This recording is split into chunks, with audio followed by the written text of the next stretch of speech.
L'analyse de la stratification sociale de Weber. Weber développe une analyse radicalement différente de celle de Marx. Premier rejet, le rejet de la vision déterministe de Marx. En effet, pour Marx, ce ne sont pas les hommes qui font l'histoire, c'est l'histoire qui fait les hommes. Les individus sont donc des homo sociologicus passifs. En revanche, pour Weber, qui est un théoricien subjectiviste et actionnaliste, les hommes font consciemment l'histoire. Les individus sont donc des homo sociologicus actifs. Deuxième rejet, celui de la vision holiste de Marx. Marx est en effet un théoricien holiste. Il considère alors que la société préexiste aux individus qui la composent. En revanche, Weber est un théoricien actionnaliste et individualiste. Il considère que ce sont les interactions entre les individus qui produisent la société. Troisième rejet, celui de la conception téléologique ou finaliste de Marx. En effet, pour Marx, l'histoire est écrite à l'avance. En revanche, pour Weber, le futur est indéterminé. En effet, l'avenir des individus n'est pas a priori fixé. Plusieurs destins sont envisageables. Enfin, dernier rejet, celui de la vision matérialiste de Marx. Marx développe une analyse unicausale. Les rapports sociaux sont essentiellement déterminés par l'infrastructure économique. En revanche, Weber défend une analyse multicausale. Il complète l'ordre économique par les ordres statutaires et politiques.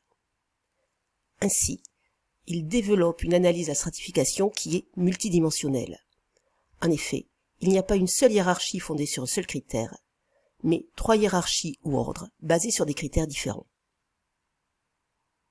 Le premier ordre est l'ordre économique. C'est la manière dont sont répartis et distribués les biens et les services. Il est à l'origine de la classe sociale.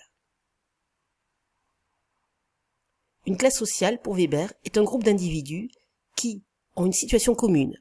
Ils occupent le même statut de classe défini à partir des revenus et du patrimoine. Mais ils ne sont pas véritablement unis. On parle de classe formelle. Ainsi, les membres d'une classe n'ont donc pas forcément une conscience de classe et ne sont pas forcément mobilisés dans la lutte. C'est donc une conception nominaliste des classes sociales. Elles sont une création du sociologue. Le deuxième ordre est l'ordre social ou statutaire. Il correspond à l'inégale répartition du prestige entre les groupes sociaux et il est à l'origine du groupe de statut. Un groupe de statut va rassembler tous les individus qui ont le même degré de prestige. Ce prestige dépend d'abord de facteurs objectifs, la naissance, la profession, le type d'instruction, mais aussi d'éléments subjectifs, notamment la considération sociale. Ainsi, un groupe de statut est une communauté qui partage les mêmes valeurs et les mêmes normes. Les membres entretiennent alors un fort sentiment d'appartenance. Le troisième ordre est l'ordre politique. C'est celui de la compétition pour le contrôle du pouvoir politique et en particulier de l'État. Il est à l'origine des partis ou des associations. Ces partis ou ces associations peuvent être constitués sur la base d'intérêts économiques, sur la similitude des statuts sociaux, ou bien sur d'autres fondements, religieux, ethniques. Quelles sont les relations entre ces trois hiérarchies? Pour Marx, le statut économique privilégié était automatiquement relié à une forte considération sociale. En revanche, pour Weber, il peut exister des rapports entre les trois hiérarchies, mais ce n'est pas automatique. Ainsi, pour Marx, la bourgeoisie occupe une position dominante dans la sphère économique et domine donc obligatoirement les sphères sociales et politiques. Pour Weber, ce n'est pas le cas. Les positions en termes de classe sociale et de groupe de statut ne sont pas équivalentes.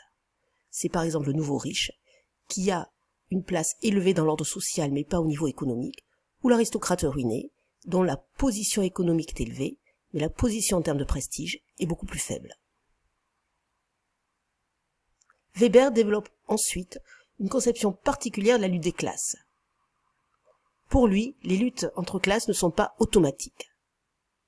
Weber préfère donc parler de stratification sociale. C'est l'ensemble de strates hiérarchisées en fonction de critères multiples, qui n'entretiennent pas obligatoirement entre elles des relations dominées par le conflit. Ensuite, la relation entre la conscience de classe et la lutte de classe est différente chez Marx et Weber. En effet, chez Marx, c'est la lutte qui permet la prise de conscience des intérêts communs. En revanche, chez Weber, c'est cette prise de conscience des intérêts communs qui génère la lutte. Enfin, dernière caractéristique de cette conception de la lutte des classes chez Weber, les acteurs en lutte et les formes de conflit évoluent avec les transformations économiques. Ainsi, rien ne dit que le prolétariat et la bourgeoisie seront les acteurs principaux des conflits dans l'avenir.